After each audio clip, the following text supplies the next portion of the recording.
येशू ख्रीष्टको नाममा सबैलाई जय मसीह। आज संसारमा धेरै मानिसहरू मान सम्मान पाउनलाई हो आफूले गरेको धर्म कार्यहरू देखाइरहेको हुन्छन् है।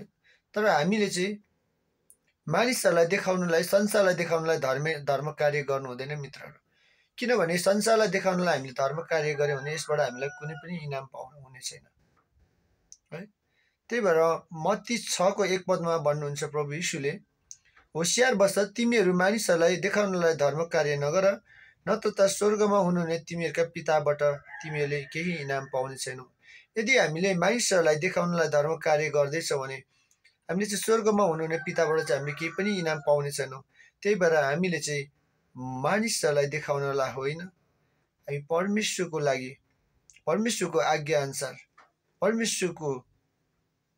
अनुसार हामी हो कामहरू गर्नुपर्छ मित्रहरू। हालेलुया।